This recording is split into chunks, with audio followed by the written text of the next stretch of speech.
Olá, tudo bem com você? No capítulo 3 de Atos, nós vemos que o templo continuava sendo importante para Pedro e João. Eles iam ao templo, eles pregavam naquele ambiente, e o templo para você também é importante? Você tem ido à igreja?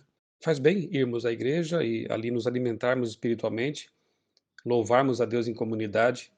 Faça como João e Pedro, vá ao templo, vá à igreja. Naquele ambiente, o aleijado ficava todos os dias na porta do templo, mas ele era invisível. Há muitos invisíveis hoje também. Que Deus nos ajude a enxergá-los, a ajudá-los, a dar atenção a essas pessoas que muitas vezes passam despercebidas. Pedro não tinha dinheiro, mas tinha o maior tesouro do universo, Jesus, e foi esse tesouro que ele ofereceu àquele homem invisível, aquele aleijado à porta do templo. Muitos pastores de hoje, infelizmente, só podem dizer: tenho ouro e prata, e só. Que Deus nos faça de nós realmente pessoas misericordiosas, pessoas bondosas, que muitas vezes não tendo ouro e prata, não tendo dinheiro, possamos oferecer talvez um abraço, uma atenção e principalmente oferecer Jesus, a salvação a essas pessoas. A salvação, a cura, a esperança, o braço estendido devem ser oferecidos de graça pela igreja. O verdadeiro discípulo de Jesus ajuda os aleijados a se levantar. Não importa que tipo de aleijado, não importa que tipo de desvalido, nós temos que ajudar as pessoas a se levantar. Devemos entrar no templo com alegria e gratidão, pois também somos aleijados, curados. Verso 11: milagres não são um fim em si mesmos, devem atrair pessoas para Jesus. Veja que aquele homem foi atraído para Jesus, para a mensagem de salvação, porque um milagre de cura, ele tem tempo de validade, mais tarde a pessoa vai ficar doente de novo e finalmente vai falecer.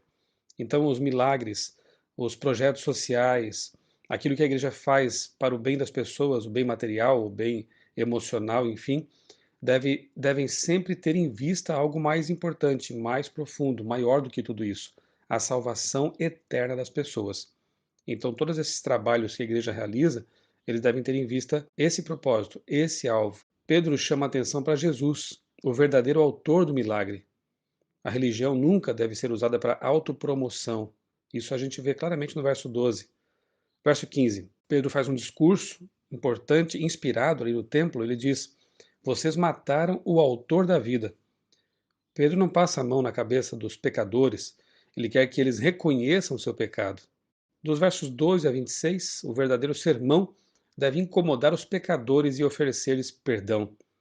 Pedro aqui prega um breve sermão, mas um sermão perfeitamente inspirado, aquele que realmente leva o pecador a pensar em sua situação desesperadora, aquele que leva o pecador a se incomodar com sua situação, mas ao mesmo tempo oferece o perdão do pecado, a solução do problema. Se não fosse assim, seria mero discurso ou palestra. Verso 17, Pedro demonstra misericórdia. Eu sei que vocês agiram por ignorância, diz ele. Arrependam-se, pois, e voltem-se para Deus, para que os seus pecados sejam cancelados. Esse é o caminho. No verso 19, Pedro então oferece a solução para a situação deles. Sim, vocês mataram ou foram coniventes com a morte do Messias, do autor da vida, mas ele pode perdoar vocês. Arrependam-se, voltem-se para Deus e os seus pecados serão cancelados. Graças a Deus por essa esperança. Não importa o tipo de pecado que você tenha cometido, não importa quem você tenha sido no passado, você tem esperança. E Pedro, aqui inspirado por Deus, assegura isso. Se você se arrepender e se voltar para Deus arrependido, você terá o perdão dos seus pecados, não importa quais tenham sido. Os arrependidos que recebem perdão encontram descanso no Senhor. Isso está no verso 20. Não há nada melhor do que ser perdoado, ter a vida limpa pelo sangue de Cristo. Isso traz paz de espírito, isso traz paz mental e, como diz aqui o texto, descanso, refrigério no Senhor. Já pediu perdão hoje? Verso 21, é necessário que Jesus permaneça no céu, intercedendo por nós, até que ele volte para nos buscar. Versos 24 a 26, Pedro interliga o cristianismo ao judaísmo, que na verdade são uma religião apenas. O cristianismo era uma continuação do judaísmo.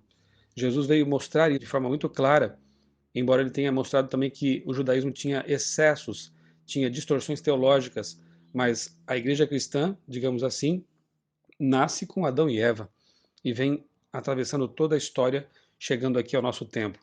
Essa igreja é baseada na Bíblia, nas verdades bíblicas, e assim deve ser. Verso 26 ainda, os judeus tiveram o privilégio de ter sido os primeiros a receber Jesus. Pena que muitos não aproveitaram essa oportunidade. O capítulo 3 aqui que estamos analisando começa com o milagre de cura de um aleijado e termina com o maior de todos os milagres, a conversão. Que você passe por esse milagre. Que Deus lhe ofereça também essa cura, seja espiritual ou física, mas que especialmente você aceite Jesus, aquele que perdoa e aquele que traz uma nova vida e paz ao nosso coração. Eu sou o pastor Michelson Borges, desejo a você um dia muito abençoado na presença desse Jesus que cura.